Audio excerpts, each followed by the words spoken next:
Déjà, par rapport au processus atlantique, c'est un processus que, comme vous le savez, a été lancé par le Maroc en 2009. Et c'est un processus qui vise à conceptualiser cet espace atlantique, comme je l'ai dit dans mon intervention, qui cherche aussi à mettre en commun toute cette potentialité de cet espace qui nous rassemble. L'opérationnalisation, bien sûr, comme vous avez dit, il y a beaucoup d'espérances autour. Alors, on a tendance à dire qu'il y a les espérances et les attentes. Et quand on a des projets de cette envergure, bien sûr, il faut les opérationnaliser, mais il faut aussi les opérationnaliser à leur juste mesure, dans les équilibres, pour justement ne pas décevoir les attentes. Pour ce qui est du gazoduc, il y a un avancement qui est assez concret dans la mesure où des annonces de financement ont été faites ces dernières semaines par les officiels marocains, où un budget a été annoncé.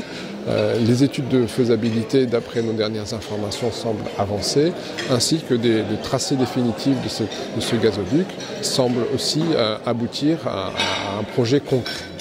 Donc aujourd'hui, nous avons, par rapport à ce qui a été fait déjà depuis l'annonce de cette idée de gazoduc qui remonte donc à l'année 2017 et suite à cette affirmation du projet lancé par Sa Majesté le Roi lors du discours du 6 novembre de l'Afrique atlantique, nous avons quand même dépassé, nous avons effectué des avancées qui sont notables sur ce projet qui est essentiel et qui nous lie, puisque ce sont finalement les projets communs qui lient les sociétés, qui lient les peuples.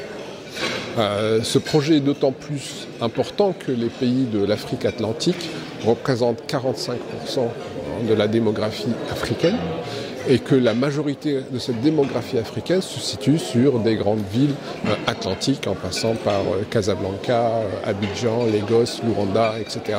Et il y a nécessairement ce besoin donc en énergie que se dessine autour du projet atlantique.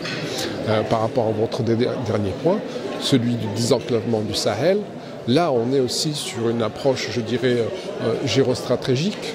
On a vu les événements qui se sont passés au Sahel, les événements douloureux de la dernière décennie.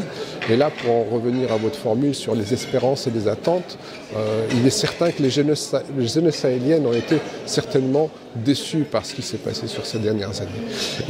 Et là, le Maroc ne pouvait pas apporter une initiative de projet atlantique sans ouvrir et proposer ce désenclavement. Et donc là aussi, les projets d'opérationnalisation de ces désenclavements sont en cours et avancent bien, en tout cas au niveau politique. On ne peut pas avancer sur des projets de cette envergure en invoquant uniquement les difficultés. Les difficultés existent partout. Si vous ne voyez que les difficultés, vous ne pouvez pas avancer. Il faut aussi voir le bon côté des choses. Il faut aussi voir des sociétés jeunes, des sociétés qui ont envie de développement. Et finalement, ce sont des sociétés qui se projettent dans des modèles de stabilité, dans des modèles de développement.